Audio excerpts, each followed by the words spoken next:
بسم اللہ الرحمن الرحیم۔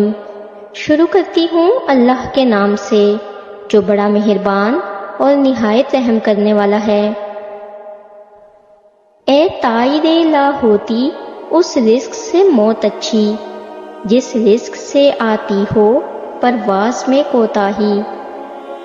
حلال رزق وہ رزق یا روزی ہے جو چوری اور خیانت کے ذریعے سے نہ حاصل کی گئی ہو، جو جوئے وغیرہ سے نہ حاصل کی گئی ہو، جو کسی کو فریب اور دھوکے سے نہ حاصل کی گئی ہو، یعنی دھوکے بازی سے کوئی سودا کر کے کسی کا مال نہ لیا گیا ہو اور اپنے یا کسی کے مال کو کسی غلط کاموں میں نہ استعمال کرے۔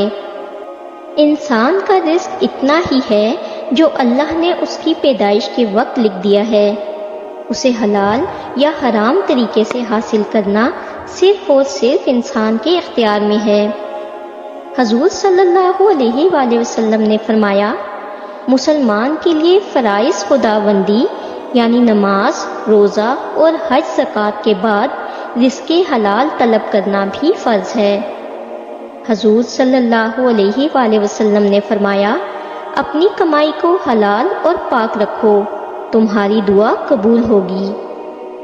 قرآن پاک میں اللہ پاک کا ارشاد ہے، ترجمہ: لوگوں جو زمین میں ہے اس میں سے حلال طیب کھاؤ اور شیطان کے نقش قدم پر نہ چلو، بے شک وہ تمہارا کھلا دشمن ہے۔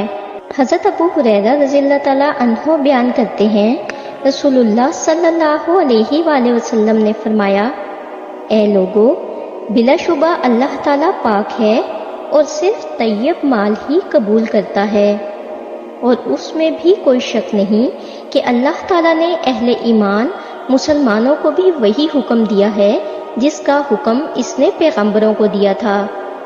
چنانچہ اللہ تعالیٰ نے فرمایا، اے پیغمبر، پاکیزہ اور حلال چیزیں کھاؤ اور نیک عمل کرو، اور جو عمل تم کرتے ہو ان کو اللہ خوب جانتا ہے۔ حضور صلی اللہ علیہ وآلہ وسلم نے فرمایا، جس نے پاکیزہ کمائی کھائی، سنت پر عمل کیا، لوگوں کو اپنی ایذا رسانی سے محفوظ رکھا، جنت میں داخل ہوگا۔ رافع بن خدیج رضی اللہ تعالیٰ عنہ نے بیان کیا، کسی صحابی نے عرض کیا، یا رسول اللہ، کون سی کمائی پاکیزہ ہے؟ آپ صلی اللہ علیہ وآلہ وسلم نے ارشاد فرمایا، آدمی کا اپنے ہاتھ سے کمانا اور ہر جائز تجارت۔ حضرت ابو ہریرہ رضی اللہ تعالیٰ عنہ نے کہا کہ رسول اللہ صلی اللہ علیہ وآلہ وسلم نے فرمایا کہ لوگوں پر ایک زمانہ ایسا بھی آئے گا جبکہ کوئی اس بات کی پرواہ نہ کرے گا کہ اس نے جو مال حاصل کیا وہ حلال ہے یا حرام۔ اور آپ نے دیکھا ہوگا کہ آج وہی زمانہ ہے، لوگ صرف پیسہ کمانے کی فکر کرتے ہیں بغیر یہ دیکھے کہ یہ طریقہ حلال ہے یا حرام، حتیٰ کہ پیسہ کمانے کے لالچ میں کسی کا قتل کرنے سے بھی گریز نہیں کرتے۔ آج کل چوری، ڈکیتی، موبائل، پیسہ لوٹنا سب عام ہے، حتیٰ کہ عورتیں پیسہ کمانے کے لیے اپنی عزت کی بھی پرواہ نہیں کرتی۔ پیسہ حاصل کرنے کے لالچ میں زنا جیسی لعنت معاشرے میں عام ہے۔ یہ بے حسی اور خود غرضی ہی ہے کہ لوگ معصوم اور بے گناہ لوگوں کو پیسے کے عوض قتل کر دیتے ہیں اور کتنے گھر اجڑ جاتے ہیں۔ حضرت انس رضی اللہ تعالیٰ عنہ فرماتے ہیں کہ میں نے عرض کیا، یا رسول اللہ صلی اللہ علیہ وآلہ وسلم، مجھے مستجاب الدعا بنا دیجئے کہ میری دعائیں قبول ہوں۔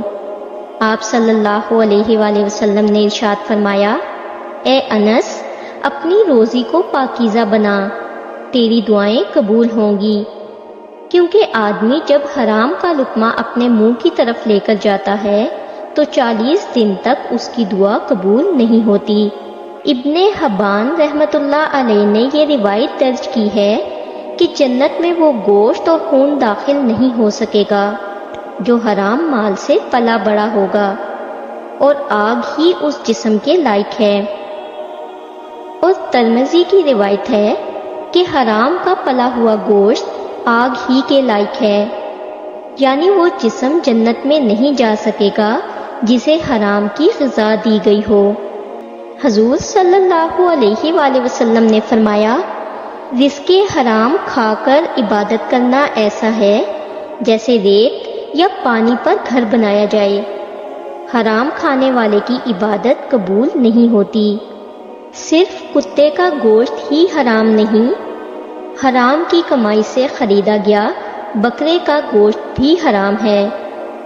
رزق حلال کمانے کا اجر۔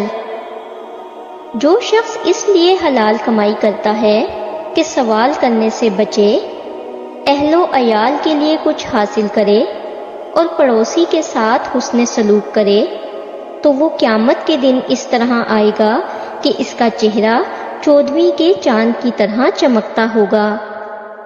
ادب سے دیکھنا لوگو، یہ میرا رزق حلال، یہ کم لگے بھی تو تاثیر میں زیادہ ہے۔